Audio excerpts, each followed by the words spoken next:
우리 다 같이 기도하심으로 3월 2일 사순절 첫날 수요일 저녁 예배를 시작합니다. 기도하겠습니다. 살아계신 아버지 하나님, 우리의 사망과 죄악과 지옥의 인생을 바꿔주기 위해서 이 땅에 오시고 십자가를 지시고 돌아가시고 3일 만에 부활하셔서 생명의 부활을 우리에게 허락하신 주님을 생각하는 사순절을 시작하는 첫날 저녁 3월달 수요 예배를 시작합니다. 아버지, 이 시간도 십자가의 그 고난의 주님을 바라보며 사순절을 묵상하며 수요 저녁 예배로 나아가기를 원합니다.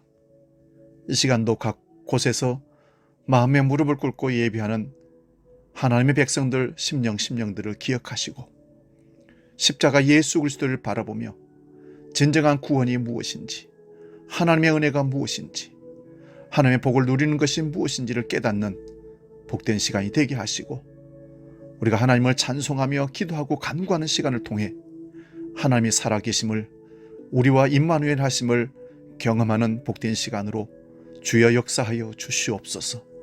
우리 마음과 정성을 다하여 나아가 하나님께 예배할 때 성령의 충만함으로 함께 해주시고 사담하기 틈타지 아니하도록 강력하게 지켜주시옵소서. 우리 예배받기에 합당하신 재림의 주 예수님의 이름으로 기도하옵나이다. 아멘.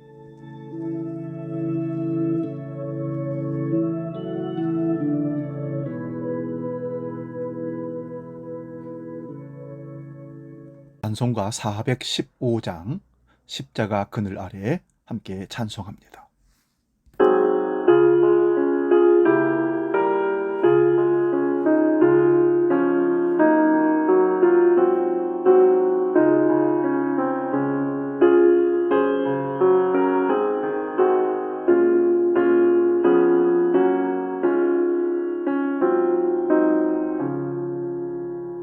십자가 그늘 아래 나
같이 사도신경으로 우리의 신앙을 고백합니다.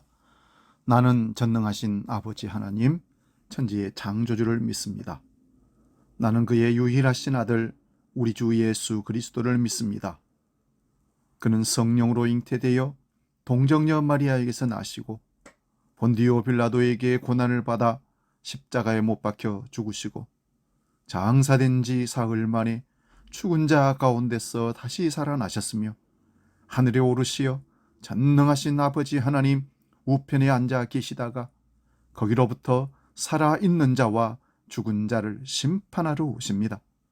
나는 성령을 믿으며 거룩한 공교회와 성도의 교제와 죄를 용서받는 것과 몸의 부활과 영생을 믿습니다. 아멘. 오늘 저녁 우리에게 주시는 하나님 말씀은 갈라디아서 3장 10절에서 14절에 있는 말씀입니다. 말씀 봉독할 때 살아계신 주님의 음성을 들을 수 있기 바랍니다. 갈라디아서 3장 10절에서 14절 제가 봉독하겠습니다. 무릇 율법 행위에 속한 자들은 저주 아래 있나니 기록된 바 누구든지 율법책에 기록된 대로 모든 일을 항상 행하지 아니하는 자는 저주 아래 있는 자라 하였습니다. 또 하나님 앞에서 아무도 율법으로 말미암아 의롭게 되지 못할 것이 분명하니 이는 의인은 믿음으로 살리라 하였습니다. 율법은 믿음에서 난 것이 아니니 율법을 행하는 자는 그 가운데서 살리라 하였느니라. 그리스도께서 우리를 위하여 저주를 받으신 바 되사 율법의 저주에서 승리를 속량하셨으니 기록된 바 나무에 달린 자마다 저주 아래에 있는 자라 하였습니다. 이는 그리스도 예수 안에서 아브라함의 복이 이방인에게 미치게 하고 또 우리로 하여금 믿음으로 말미암아 성령을 약속받게 하려 함이라. 아멘. 오늘 저녁 봉독한 이 말씀으로 갈라디아서 강의 10번째 저주 아래에 있는 자 이런 제목으로 말씀의 은혜를 나눕니다. 10절에 보면 저주 아래에 있나니 이렇게 말씀하고 있고요. 또 13절에 보면 저주를 받은 바 되사 율법의 저주에서 우리를 속량하셨다라고 기록된 말씀이 있습니다. 그래서 저주 아래에 있는 자 이런 제목으로 말씀을 상고합니다. 설교 제목이 사실 복받으라, 은혜 받으라, 평안하라 이런 말씀이어야 되는데 저주 아래에 있는 자 섬뜩합니다. 이런 말을 기피하고 싶은 말이라서 사실 설교 제목으로 합당치 않아 보입니다. 그런데 자신이 저주 아래에 있다는 사실을 모르는 사람은 결코 저주받은 십자가에 마음이 끌리지 않게 되어 있어서 제대로 자신들을 확인하고 다시 십자가의 은혜 안으로 다시 들어올 수 있도록 권면하기 위해서 이 말씀을 나눕니다. 여러분, 우리의 본성은 저주를 싫어합니다. 그러나 우리가 태어난 이 땅이 이미 저주받은 땅이라는 사실을 알아야 합니다. 이런 말씀을 드리면 하나님이 세상을 이처럼 사랑하사 독생자를 주셨다고 하는데 왜 저주받았다고 하느냐 따질 분들이 있을지도 모르겠습니다. 그러나 이미 창세기 3장부터 땅이 저주를 받았다고 말씀에 선언하고 있습니다. 우리 창세기 3장 17절에서 19절 말씀 봅니다. 아담에게 이르시되 네가 네 아내의 말을 듣고 내가 네게 먹지 말라 한 나무의 열매를 먹었은즉 땅은 너로 말미암아 저주를 받고 너는 내 평생에 수고하여야 그 소산을 먹으리라. 땅이 내게 가시덤불과 엉겅기를 낼 것이라. 네가 먹을 것을 밭의 채소인즉 네가 흙으로 돌아갈 때까지 얼굴에 땀을 흘려야 먹을 것을 먹으리니 네가 그것에서 취함을 입음이라. 너는 흙이니 흙으로 돌아갈 것이니라 하시니라. 여러분, 우리는 이 땅에 살면서 건강을 지키고 복 있는 사람으로 장수하기 위해서 자연식을 하고 유기농 채소를 먹고 좋은 건강 영양식을 취하려고 애를 쓰는 것을 봅니다. 근데 여러분, 그래도 저주받은 인생은 저주받은 인생입니다. 왜냐하면 땅에서 저주받은 땅에서 나오는 모든 곡물들 유기농을 자연식을 먹는다 할지라도 우리는 죽게 되어 있고 육신은 썩게 되어 있습니다. 그것이 하나님이 선포한 저주받은 인생들의 일생입니다. 우리가 무엇을 가지고 영생을 얻을 수 있고 장수를 영원토록 할 수 있는가? 없습니다. 그래서 우리는 저주받은 땅에 태어난 저주받은 인생인 겁니다. 아담, 하와 이후의 모든 후손들이 바로 그런 상태입니다. 모든 아담의 후손들은 창세기 3장 이후의 인간들이니 이미 태어나서부터 저주받은 땅에서 태어나게 되었습니다. 그래서 평생 수고하다가 저주받은 땅의 티끌로 돌아가는 것이 인생입니다. 이게 자연인 인생입니다. 이런 저주받은 땅이지만 하나님의 창세전의 언약, 즉 그 아들의 영광이 어떻게 나타날지를 아담과 하와의 타락과 함께 여자의 후손이 뱀의 후손의 머리를 상하게 할 것이라고 보여주시고 또한 가죽옷으로 가려주심을 통해서 우리에게 보여주십니다. 그리고 아담의 아들들 사이에서도 보여주고 있습니다. 첫째 아들이 가인이요, 그 다음 아들이 아벨입니다. 가인은 농사를 지었고 아벨은 양을 치는 자였는데 둘 다 자신들의 소산물로 하나님께 제물을 드립니다. 이미 저주받은 땅에서 나온 소산물이며 이미 범죄한 아담의 후손들이기에 그들의 제물을 받고 안 받고는 오직 하나님의 용납하심에 달려 있습니다. 만약에 제물을 받아주시면 하나님께서 은혜를 베푸신 것이고 받아주시 않으신다면 그것은 당연한 것입니다. 그런데 아벨의 제사는 하나님께서 받아주시고 가인의 제사는 받아주지 않자 가인의 안색이 변화했습니다. 하나님께서 가인에게 경고하셨지만 그러나 이미 죄는 권세로 나타나기에 죄를 이길 자가 없습니다. 그래서 아벨을 돌로 쳐서 가인이 죽였습니다. 창세기 4장 10절 12절 말씀 봅니다. 이르시되 네가 무엇을 하였느냐? 내 아우의 핏소리가 땅에서부터 내게 호소하느니라. 땅이 그 입을 벌려 내 손에서부터 내 아우의 피를 받았은즉 네가 땅에서 저주를 받으리니 네가 밭을 갈아도 땅이 다시는 그 효력을 내게 주지 아니할 것이요 너는 땅에서 피하며 요리하는 자가 되리라. 하나님의 택하심을 받은 아벨의 피가 흘려진 땅이 저주를 받아 그 효력을 내지 않게 되었습니다. 이러한 뱀의 후손과 여인의 후손의 싸움이 펼쳐지는 역사가 시작되었습니다. 이러한 전쟁에서 여인의 후손으로 올 자들의 모습은 뱀의 후손들에게 당하는 모습으로 나타납니다. 가인과 아벨, 이스마엘과 이삭, 에서와 야곱 같은 모습으로 역사 속에서 등장합니다. 이런 저주받은 땅에서 하나님께서 아브라함을 부르셨습니다. 전혀 믿음이 없는 우상 섬기는 집안에서 아브라함을 부르시고 믿음의 훈련을 시키셔서 하나님의 약속에 대한 믿음을 가지게 하십니다. 그리하여 이름이 아브라함에서 아브라함으로 바뀌면서 열국의 아비가 되게 하셨는데 그가 열국의 아비가 되었다는 것은 오직 믿음으로 의롭다 함을 받은 것이 무엇인지를 보여주는 사람이 되었습니다. 그러므로 아브라함이 이 저주받은 땅에서 받은 복은 믿음으로 의롭다함을 받았습니다. 믿음으로 의롭다함을 받은 복은 하나님께서 약속하신 씨에 대한 약속을 믿었기 때문입니다. 그 씨란 예수 그리스도를 말합니다. 아브라함이 믿음으로 의롭다함을 받은 후에 430년이 지나서 하나님은 율법을 이스라엘 백성들에게 주셨습니다. 율법을 주신 이유는 인간이 죄 아래 갇혀 있다는 것을 보여주시기 위한 것입니다. 그러나 아직 율법을 받은 자의 눈이 뜨여지지 않았습니다. 그래서 율법을 받고서는 그것으로 자신의 죄인됨을 아는 것이 아니라 율법을 가지고 자신들이 치장하기 시작합니다. 율법을 지킴으로 자기 공로를 세우고 싶었던 것이죠.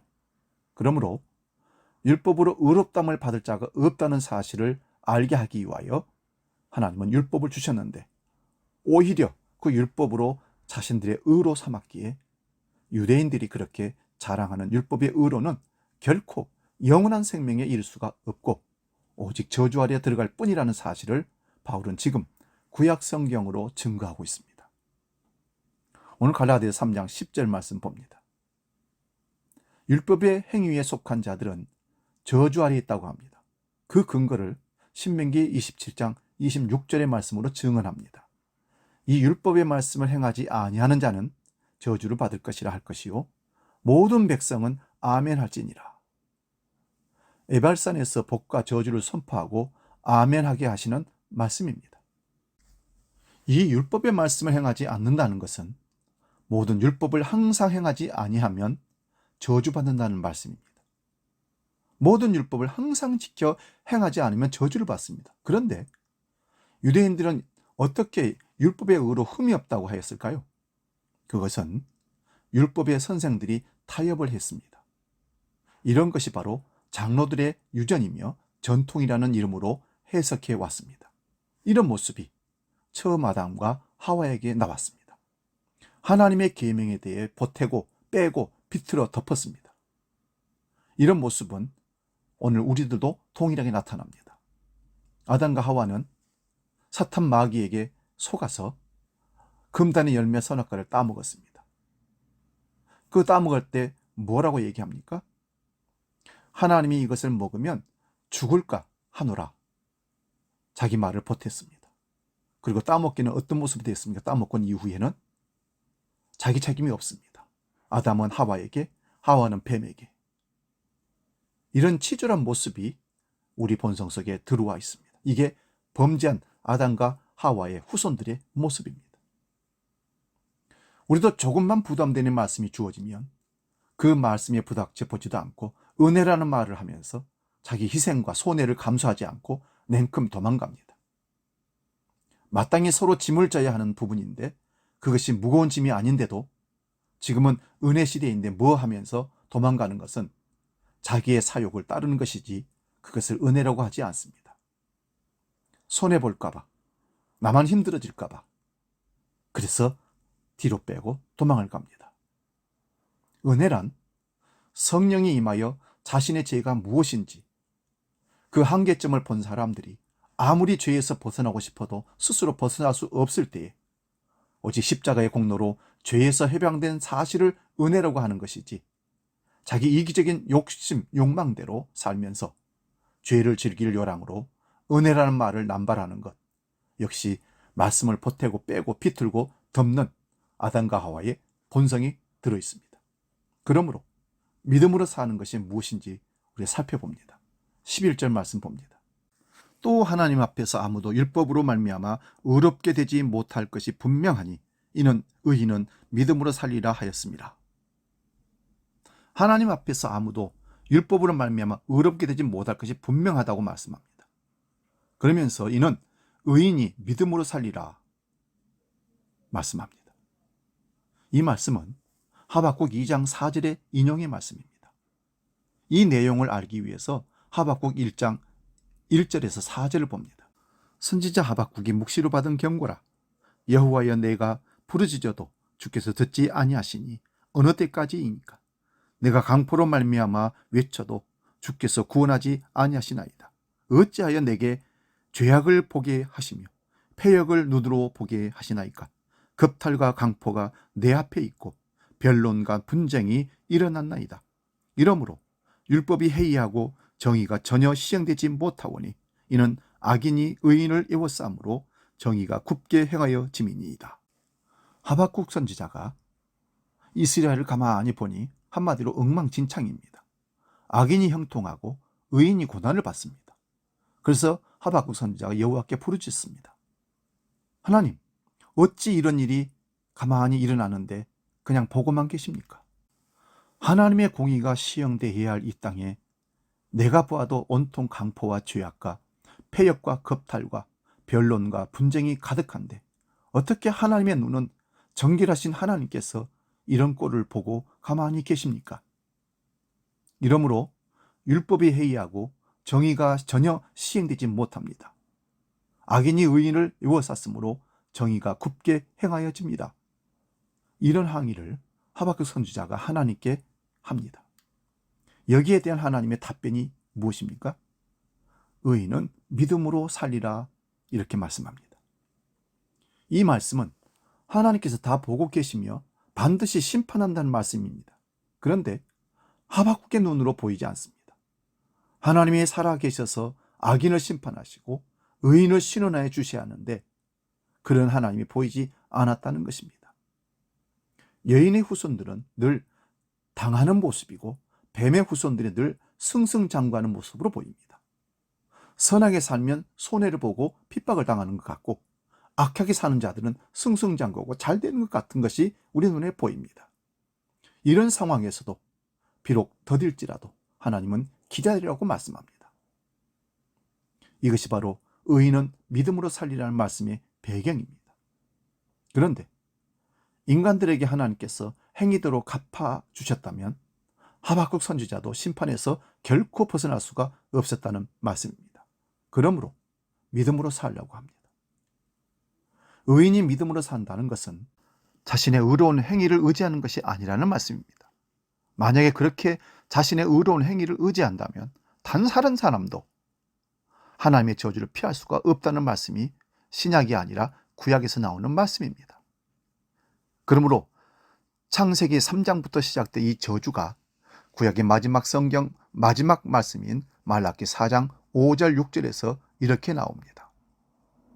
보라, 여호와의 크고 두려운 날이 이르기 전에 내가 선지자 일리야를 너에게 보내리니 그가 아버지의 마음을 자녀에게로 돌이키게 하고 자녀들의 마음을 그들의 아버지에게로 돌이키게 하리라.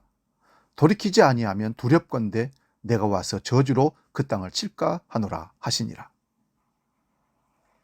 구약에서 율법이 있고 제사가 있고 성전과 제사장이 다 있었지만 그 마지막이 저주입니다. 왜 저주의 선포로 끝납니까? 그들의 마음이 아버지에게로 돌이키지 않았기 때문입니다. 그러므로 엘리야를 보내어 아버지의 마음을 자녀에게로 돌이키게 하고 자녀들의 마음을 그들의 아버지에게로 돌이키게 하시겠다고 하십니다. 돌이키지 아니하면 크고 두려운 심판과 저주로 그 땅을 친다고 하시는 것이 구약의 마지막 말씀입니다. 여러분, 여기서 오리라고 한 엘리야가 누굽니까? 바로 세례 요한을 말합니다. 세례 요한이 이 땅에 와서 가장 먼저 외친 말씀이 회개하라, 천국이 가까이 왔다고 합니다. 여기서 천국은 예수 그리스도를 말씀합니다. 그러므로 회개하고 예수를 믿는 것이 아버지께로 돌이키는 것이라는 것입니다. 그러므로 율법의 의로는 흠이 없다고 한 자들이 하나님 말씀에 얼마나 분노가 일어나겠는지 누가복음 18장 9절에서 14절의 말씀에 보면 두 사람이 성전에서 기도하는데 한 사람은 바리새인이며 한 사람은 세리라고 합니다. 바리새인이 기도하는 것은 자신이 의롭다고 합니다. 다른 사람들 토색, 불의, 가늠한 자들과 같지 않고 이 세리와도 같지 않다고 감사를 하면서 자신은 일회에 2번씩 금식하고 소득의 11조를 분명하게 드린다고 합니다. 그런데 세리는 저 멀리 있어서 감히 하늘을 쳐다보지도 못하고 다만 가슴을 치며 하나님이여 나를 불쌍히 여기소서 나는 죄인으로서이다 고백만 합니다. 그런데 예수님은 누가 의롭담을 받게 해주십니까? 세리가 의롭다고 함을 받고 내려갔다는 것입니다. 예수님께서 이 땅에 오신 것은 의인을 부르러 온 것이 아니라 죄인을 부르러 오셨습니다. 자기 스스로 의로운 행위로 의롭담을 받을 사람이라면 예수님과 상관없는 사람입니다. 이런 자들이 바로 뱀의 후손들이며 그 아비가 마귀입니다. 12절 말씀 봅니다. 그러므로 율법은 믿음에서 난 것이 아닙니다. 율법을 행하는 사람은 그 가운데서 살리라고 합니다. 율법을 행한다면 모든 율법을 항상 지켜 행하면 그 가운데서 살 수가 있습니다. 그런데 그렇게 율법을 항상 지켜 행할 자가 아무도 없다는 것을 알게 하기 위해서 율법을 주셨는데 그 율법으로 자기 의로 치장하고 살았으니 믿음으로 의롭다함을 받는 복음을 유대인들은 반대하는 것이 당연했던 것입니다. 그러므로 율법의 의를 가진 자들은 예수님을 결코 믿을 수가 없습니다. 자기 의로움에 법 없이도 산다고 하는 사람들 결코 예수를 믿지 않습니다. 내게 왜 죄인이냐? 나는 법대로 살았다. 양심에 가책이 없이 제대로 나는 살았다. 자기들처럼 의로운 자를 구하여 오실 메시아를 기다렸기에 그런 메시아는 율법을 지키느라고 수고한 그들을 구원하시지 율법도 모르고 알아도 지키지 못하는 그들이 저주받았다고 여기며 여전히 메시아를 기다리고 있습니다. 그러므로 율법의 눈으로는 예수님의 십자가는 그야말로 저주받은 것입니다. 13절 말씀 봅니다.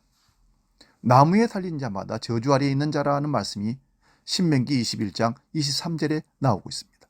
그러므로 나무 형틀인 십자가에 달려 죽으신 예수님을 율법을 알고 지킨다는 자들은 반드시 저주로 보게 되어 있습니다.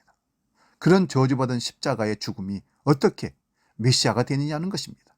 도저히 있을 수 없는 이단 중에 이단이 십자가의 복음을 전하는 자들로 당시에 보았던 것입니다. 그러므로 복음을 가장 핍박한 자들이 이방인보다 유대인들이었습니다.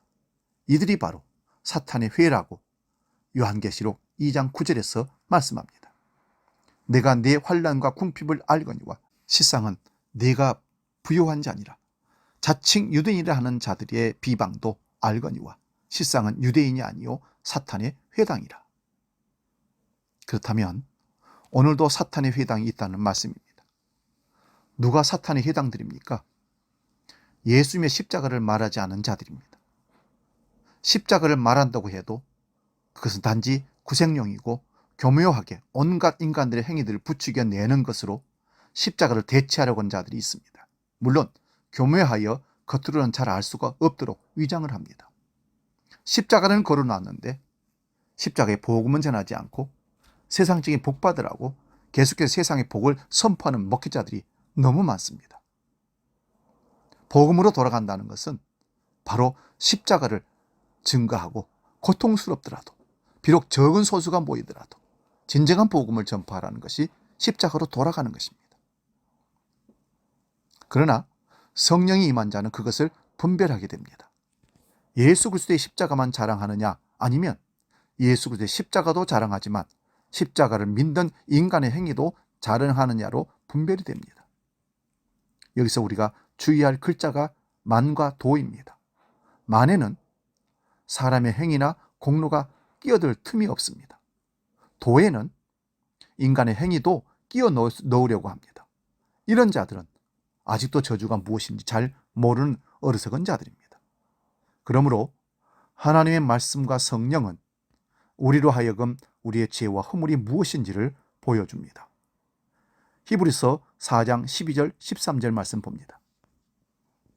하나님의 말씀은 살아있고 활력이 있어 좌우의 날선 어떤 검보다도 예리하여 혼과 영과 및 관절과 골수를 찔러 쪼기까지 하며 또 마음의 생각과 뜻을 판단하나니 지으신 것이 하나도 그 앞에 나타나지 않음이 없고 우리의 결산을 받으실 이의 눈에 만물이 벌거벗은 것 같이 드러나리라. 하나님의 말씀 앞에 이렇게 벌거벗은 듯이 드러나는 일이 성령의 역사함입니다. 그렇게 벌거벗은 듯이 드러나는 사람은 죄 없이 벌거벗고 십자가에 못 박혀 죽으신 예수님 외에는 달리 바라볼 소망이 없는 자들입니다. 말씀과 성령으로 인하여 자신이 저주 아래 있다는 것을 아는 자만이 나무에 달려 저주받아 죽으신 예수님의 십자가가 밝히 보이게 되는 겁니다. 이것이 아브라함이 믿음으로 의롭다함을 받은 복입니다. 이 아브라함의 복이 이방인인 우리에게까지 오늘날 미치게 되었음을 우리는 은혜라고 합니다. 그러므로 예수님을 믿음으로 의롭다함을 받았다는 이 복 외에는 할 말이 없는 사람들이 창기와 세리와 강도와 동급인 이방인인 저와 여러분 같은 자도 예수님의 대신 저주받음 때문에 영원한 저주를 받지 않고 영원한 생명을 얻는 복을 받았다는 말씀입니다.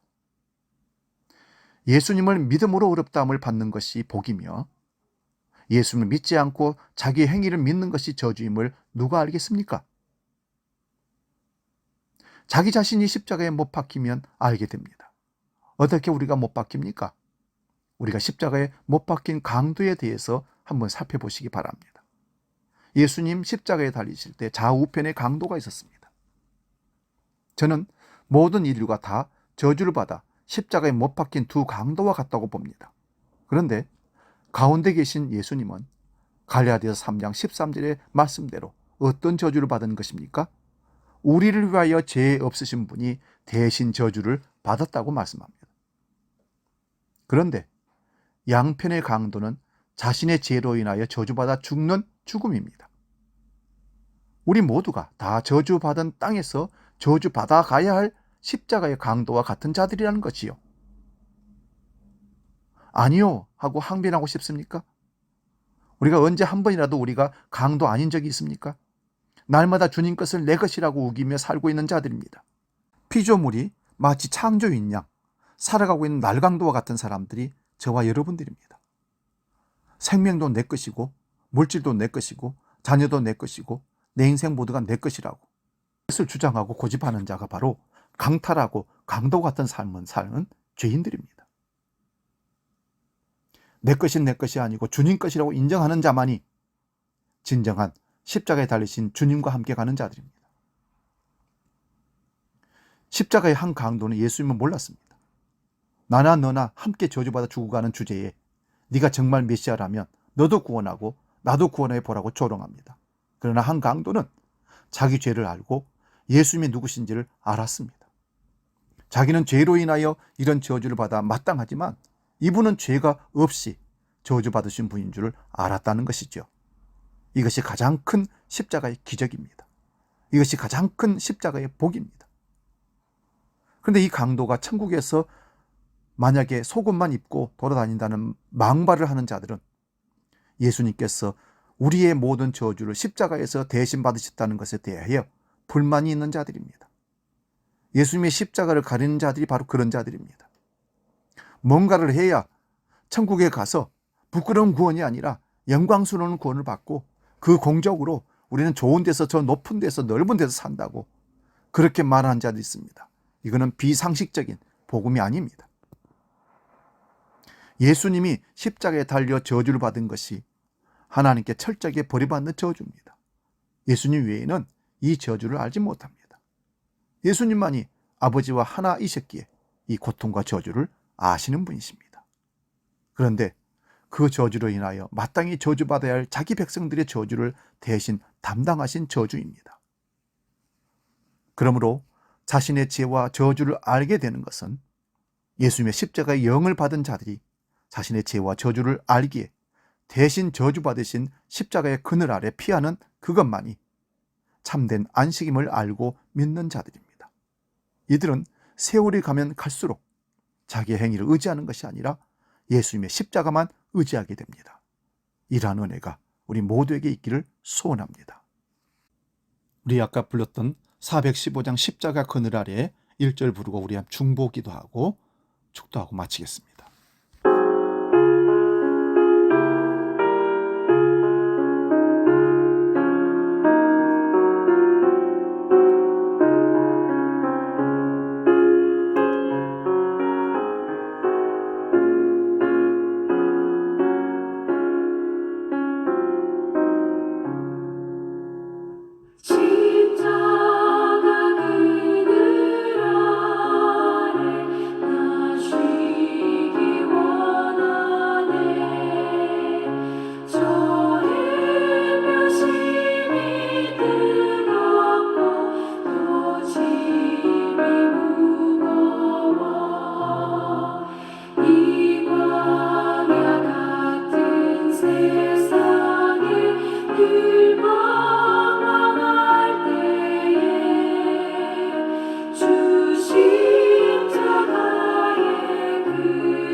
이 시간 우리 함께 기도합니다.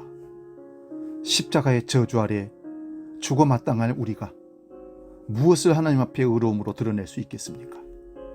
우린 죽은 자이고 그리스도 예수의 은혜로 그리스도 예수와 함께 산 자인 것을 감사하며 더 이상 자랑할 것이 없습니다. 주님밖에 없습니다. 십자가만 자랑하기를 원합니다. 이 고백하고 기도하기를 원하고요. 러시아와 우크라이나 전쟁 속히 멈추게 해달라고 기도해 주시고 3월 9일 이제 얼마 남지 않았습니다. 대선을 통해서 진정한 대한민국의 지도자를 잘 분별해서 뽑을 수 있도록 백성들을 지혜롭게 해달라고 우리 함께 기도하겠습니다.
기도하겠습니다. 살아계신 아버지 하나님, 저주받은 인생인 것을 깨닫지 못하고 자기 공로와 자기 의를 드러내며 자랑하는 복음 아닌 것들을 듣고 살아가는 이 세상의 많은 종교인들을 회개시켜 주시고, 십자가 없이 세상의 자연인으로 지옥을 향해서 죽음을 달려가는 저 많은 세상들을 불쌍히 여겨 주시며, 십자가 아래 주님의 구원의 은총 가운데 들어올 수 있도록 은혜 베풀어 주시옵소서. 오직 살 길은 십자가 예수 그리스도밖에 없다는 사실을 빨리 깨닫고 볼 수 있도록 은혜를 다하여 주시옵소서. 하나님 아버지, 러시아와 우크라이나가 전쟁 가운데 있습니다. 무고한 수많은 백성들이 죽어가고 경제적으로 어려운 가운데서도 전쟁을 불사하고 있는 그들의 모습들을 불쌍히 여겨주시고, 이 땅의 전쟁이 그치게 해주시고 생명이 더 이상 해하지 않도록 막아주시고 선하게 이끌어 주시옵소서. 또한 3월 9일 있을 대한민국의 지도자를 뽑는 대통령 선거가 있습니다. 백성들이 눈을 떠서 지혜로운 마음을 주셔서 정말 백성들을 사랑하고 백성들을 잘 이끌어서 코로나를 극복하고 경제적인 위기를 극복하고 안전한 나라, 행복한 나라, 하나님이 기뻐하시는 나라 만들어갈 수 있는 지도자를 주님 허락하여 주시옵소서. 코로나로 많이 힘들어하고 고통하는 우리 성도들을 위로해 주시고 힘을 더해 주시며 어느 곳에서든지 주님만 의지하는 믿음이 확실할 수 있도록 주님 붙잡아 주시옵소서. 이제는 십자가 저주를 마다하지 아니하시고 우리를 위해 십자가 지며 죽음당하신 우리 주 예수 그리스도의 은혜와 아들을 이 땅에 보내시고 십자가에 달아 죽이신 그 크신 아버지의 사랑과 성령님의 감동, 교제, 역사 충만케 하심이 이제로부터 우리 모든 믿음의 식구들 머리 위에 영원토록 함께 하시기를 간절히 축원하옵나이다. 아멘.